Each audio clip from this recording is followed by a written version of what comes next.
Who is Dhul Qarnayn? Allah says, إِنَّا مَكَّنَّا لَهُ فِي الْأَرْضِ وَآتَيْنَاهُ مِنْ كُلِّ شَيْءٍ سَبَبًا. Indeed, we gave him power in this earth. مَكَّنَّا, we gave him power. He could have control, meaning he was a type of king. And we gave him a path wherever he wanted to go. Meaning he had an army, he was able to go to any land he wanted to go.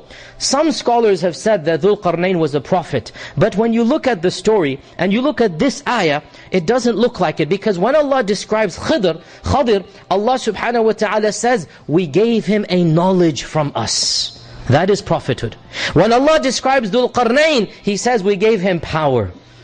And power is something Allah gives to righteous and unrighteous people. And if you look at the story, there's nothing that Dhul Qarnayn did that really stands out as being something a prophet only could do. And so the majority position is that Dhul Qarnayn was a righteous king. Dhul Qarnayn was a good man. As Ibn Abbas said, he was rajulun salih. He was a righteous man whom Allah subhanahu wa ta'ala had given power to, a type of kingdom to. And Dhul Qarnayn is not his name. Dhul Qarnayn is his title. And Qarn means horn. So Dhul Qarnayn, the one of the two horns. The one of the two horns. Why is he called Dhul Qarnayn? Many are the stories given. Some have said he was the only person to rule over both Persia and Rome. So each of them is a Qarn, so they're Dhul Qarnayn. Right, this is one opinion. So he's a mighty king that maybe sometime he controlled both of these lands. Another have said that Dhul Qarnayn is called Dhul Qarnayn because he would have his hair tied up in two, if you like, ponytails, if you like. And each one in the Arabs, they call a tail of the hair, they call it a qarn. So Dhul Qarnayn, he has these two ponytails. Maybe in some cultures, they had the men have this, so he's called Dhul Qarnayn. And others have given other stories as well, that he controls the east and the west. And in reality, we do not know. Also, there is this Islamic legend that is very popular, that Dhul Qarnayn is somehow Alexander the Great. And the fact of the matter is that there is not a shred of Islamic or historical evidence that links Alexander the Great with Dhul Qarnayn. In fact, quite the contrary, there's a number of things that do not fit at all with Alexander the Great and Dhul Qarnayn. The most important of them, Allah describes Dhul Qarnayn as being a pious Muslim, a good man, as a rajul salih, as Ibn Abbas said. And we know historically beyond a shadow of a doubt that Alexander the Great was a pagan idolater. He was an idol worshipper. His teacher was none other than Aristotle. Aristotle was the tutor of Alexander the Great. And these people were not believers in Allah subhanahu wa ta'ala. They believed in a pagan religion. So, Alexander the Great has nothing to do with the story of Dhul Qarnayn. Who was he then? Allahu A'lam. People, if you look at the books of tafsir, they give all of these stories, and really in the end of the day, these are simply Islamic legends. There's no shred of evidence in the Quran and Sunnah, and the more details we go into that are unnecessary, the more trouble we put ourselves into. Let's stick with the Quranic story, and don't go too much into the details that Allah did not care to tell us about, because they're not relevant. So, Allah says, we gave him power, and we gave him a way to all places, meaning he had an army with him, and he could march to any land that he wanted to. He had the qudra to go wherever he wanted to go. So, فَأَتْبَعَ سَبَبًا. His army goes and follows away. They're going and following in one location. حَتَّى إِذَا بَلَغَ مَغْرِبَ الشَّمْسِ. When he reached the setting place of the sun, meaning he reached the westernmost lands imaginable. And some have said this is China, some have said Samarkand, some have said Azerbaijan, whatever it might be, he reached some type of lands. Allah knows where the sun sets, very far in the lands. حَتَّى إِذَا بَلَغَ مَغْرِبَ الشَّمْسِ وَجَدَهَا تَغْرُبُ فِي عَيْنٍ حَمِئَةٍ.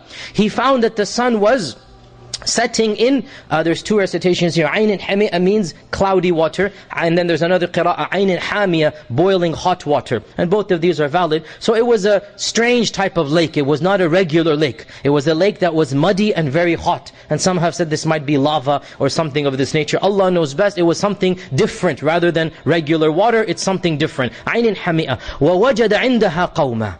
And he found over there a group of people. قُلْنَا يَا ذَا الْقَرْنَيْنِ. We said, O Dhul Qarnayn. Now, somebody can say, Allah is saying He is speaking to Dhul Qarnayn. This means Dhul Qarnayn must be a prophet. And the response is no. The phrasing does not necessarily indicate this. Why? Because Allah subhanahu wa ta'ala can speak in different ways. Direct speech, you become a prophet. Indirect speech in Arabic is called ilham. And ilham is given to non-prophets. One example of ilham is the mother of Musa. Musa's mother is not a prophet, but Allah subhanahu wa ta'ala gave her ilham. that she should do this to Musa, and that is to put him in the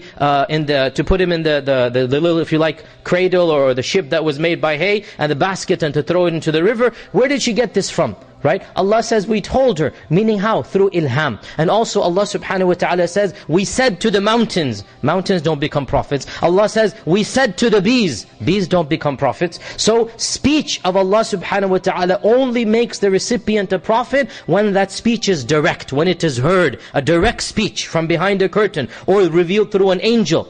As for indirect speech, which is called ilham, this does not make someone a prophet. So this could be ilham. And there's references in the Qur'an to this. So we said through ilham, O Dhul Qarnayn, you have two options. Meaning, it came to Dhul Qarnayn's mind, I have so much power, what can I do with these people? I can either punish them, or I can be good to them. And this is what every king, when they conquer a new nation, they have this option. So Allah is demonstrating what is the nature of Dhul Qarnayn. He had the option of massacring, of killing, of being harsh, and the option of being good. So what did he do? Dhul Qarnayn said, قال أما من ظلم فسوف نعذبه ثم يرد إلى ربه فيعذبه عذابا نكرا. Whoever has done wrong, if he is a criminal, a murderer, a rapist, this person, we will punish him. And we will give him what is due to him, and then Allah will punish him even more in the next life. وَأَمَّا مَنْ آمَنَ وَعَمِلَ صَالِحًا. But whoever believes and does good, فَلَهُ جَزَاءً الْحُسْنَى. He shall have the ultimate reward, which means, of course, Jannah. وَسَنَقُولُ لَهُ مِنْ أَمْرِنَا يُسْرًا. And as for us, we will be gentle and easy with him. Now this is the sign of a just and a true ruler, that you're strict with the criminals, and you are gentle with the good people. There's three stories of Dhul Qarnayn, three people that he met. The first incident demonstrates for us the nature of Dhul Qarnayn. That Dhul Qarnayn was a righteous king. That the power did not corrupt him. That the power did not get to his head. He had the option of enslaving, of killing, of looting, of plundering. And he had the option of being generous and good. And he chose the option of being a good king.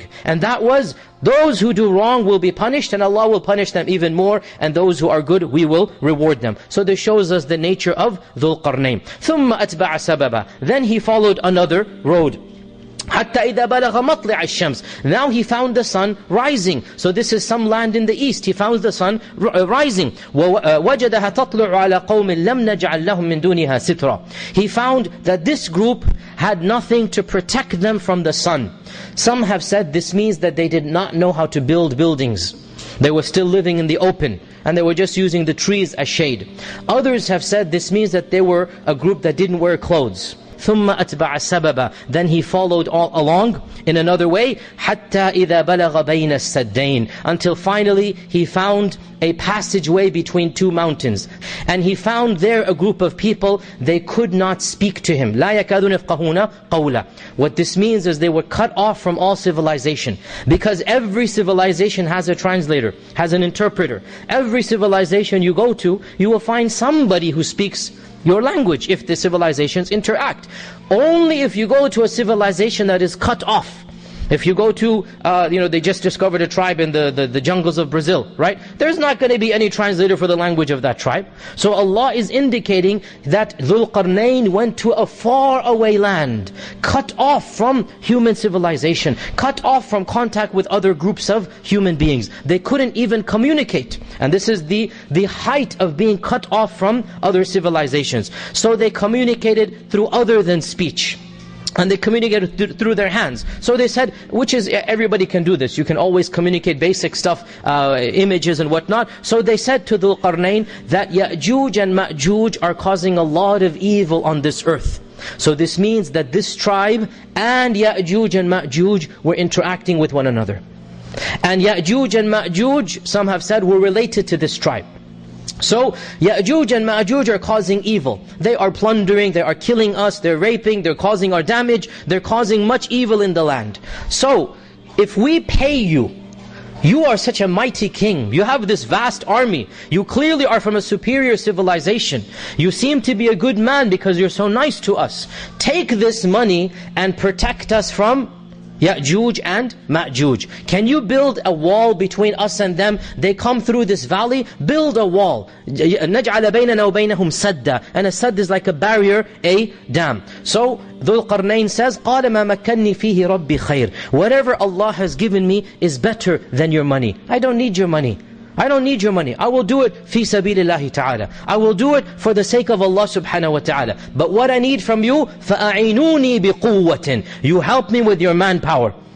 You come and work with my army. فَأَعِنُونِي بِقُوَّةٍ أَجْعَلْ بَيْنَكُمْ وَبَيْنَهُمْ رَدَمًا. I will make a radam. Now in Arabic, the word radam is very similar to sad, but radam is a more fortified sad. So look, they asked for, build a sad between us and them.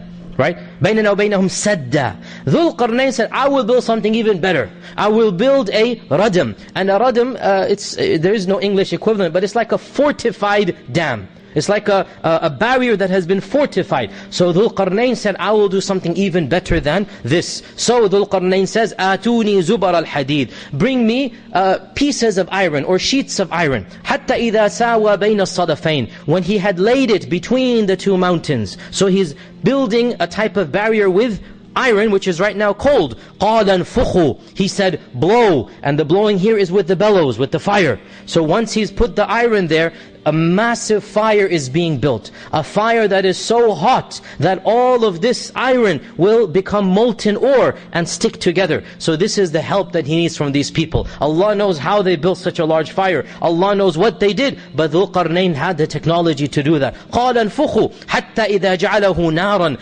Until when he had made it fire, meaning when he had made the iron as hot as fire. Until the iron had become so hot it becomes ore. قَالَ آتُونِي أُفْرِغْ عَلَيْهِ قِطْرًا. He said, now bring me qitr, and qitr is molten copper. So the radam that he built, it is composed of iron and copper. It is composed of iron and copper, and it was so massive that it is between two mountains. So apparently the people of Ya'juj and Ma'juj were trapped inside an area where they had no escape out of. And Allah says in the Qur'an, فَمَا اسْطَاعُوا أَنْ يَظْهَرُوهُ وَمَا اسْتَطَاعُوا لَهُ نَقُبًا.